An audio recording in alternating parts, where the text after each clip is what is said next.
پرندہ اچانک کیوں غائب ہو گیا؟ دوستو، یہ چھوٹا سا پرندہ ہاؤس اسپیرو کہلاتا ہے، جو کہ عام طور پر ہمیں دیہاتی علاقوں کے اندر سب سے زیادہ دیکھنے کو ملتا ہے۔ لیکن اب ایسا کیا ہوا کہ اچانک سے یہ دکھنا بند ہو گیا؟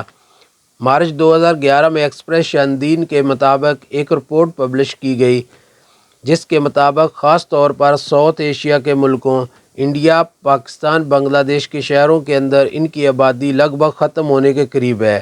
اور یہ خبر انتہائی خطرناک ہے، کیونکہ اگر یہ چڑیاں ہمارے ماحول سے غائب ہو جاتی ہیں تو یہ بات یاد رکھیے کہ انسانوں کو ایسی جان لیوا بیماریاں شروع ہوں گی جس کے بارے میں ہم نے آج سے پہلے سنا بھی نہیں، اور نہ ہی ان کا علاج ممکن ہوگا۔ لیکن کیسے، آئیے جانتے ہیں۔ دیکھیے، آج بہت سارے فیکٹریز ایسے ہیں جو کہ صرف ان ہاؤس وائرس کو نہیں بلکہ کئی لوکل پرندوں کی نسلوں کو بھی ایک ایک کر کے ختم کر رہے ہیں۔ صرف کراچی شہر کے اندر ان کی پاپولیشن تقریباً 80% تک گر چکی ہے، بلکہ یہی حال بھارت کے اندر بھی ہے، اور وہاں پر بھی ان کی پاپولیشن 80% تک گر چکی ہے۔ 1958 میں چائنا کے لیڈر ماؤ نے ایک ایسی غلطی کی تھی جس کی وجہ سے 4.5 کروڑ لوگوں کو اپنی جان دینا پڑی۔ دراصل ہوا کچھ یوں کہ چائنا کے اندر اگلے 15 سال کا ایک منصوبہ بنایا گیا کہ اکنامی کو ترقی دے کر اسے امریکہ اور برطانیہ کے برابر پہنچانا ہے۔ لہٰذا اس ٹائم ایگریکلچر کی پرفارمنس کو بڑھانے کے لیے ماؤ کی حکومت کے اندر ہی گریڈز پاپولیزر کچن کو چلایا گیا، جس کے مطابق چڑیوں، چوہوں، مکھی اور مچھروں کو بالکل مار کر چائنا سے ختم کرنے کا پلان بنایا گیا۔ خاص طور پر یہ ظلم ان چڑیوں پر کیا گیا کیونکہ ان سے متعلق چائنیز ریسرچ کا کہنا تھا کہ ہر چڑیا ہر سال تقریباً 4 کلو گرام کا اناج کھا جاتی ہے اور پھلوں کو بھی نقصان پہنچاتی ہے۔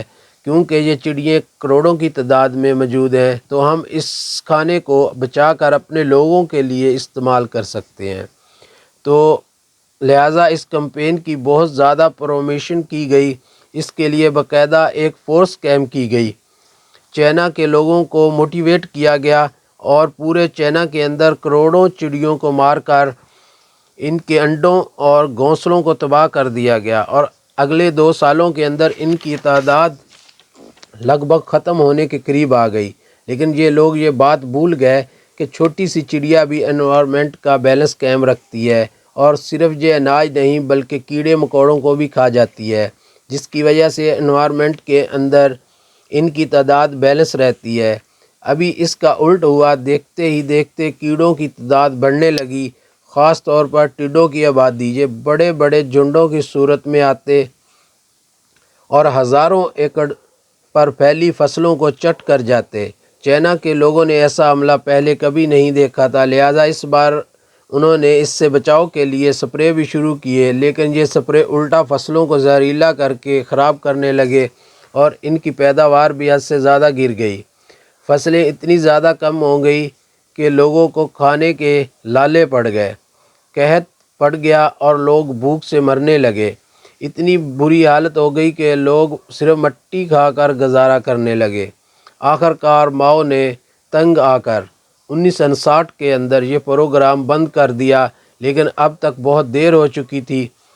1958 سے 1961 تک تقریباً بھوک کی وجہ سے 4.5 کروڑ لوگ مارے گئے، اور اسی کے پیچھے صرف اور صرف ایک چھوٹی سی غلطی تھی، اور وہ یہ تھی کہ پرندوں کو مار دینا۔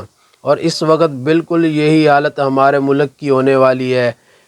ایک اہم وجہ کہ درختوں کی کٹائی کی وجہ سے ہونے والے ہر سال ٹمپریچر کے اندر اضافے کی وجہ، یا پھر گلوبل وارمنگ کی وجہ سے یہ چھوٹا سا پرندہ اب مزید گرمی اور سردی کو برداشت نہیں کر پاتا، اور شدید گرمی کے اندر لوگوں نے اپنی چھتوں پر پانی تک رکھنا چھوڑ دیا، جس کی وجہ سے یہ چھوٹا سا پرندہ بھوک اور پیاس کی وجہ سے دم توڑ رہا ہے۔ لیکن افسوس کہ آج اس بارے میں کسی کو بھی کوئی فکر نہیں ہے۔ باقی آپ اس بارے میں کیا سوچتے ہیں؟ اپنی قیمتی رائے کا اظہار کمنٹ سیکشن میں ضرور کریں۔ ویڈیو اچھی لگے تو شیئر کریں، سبسکرائب کریں۔ اللہ حافظ۔ پاکستان۔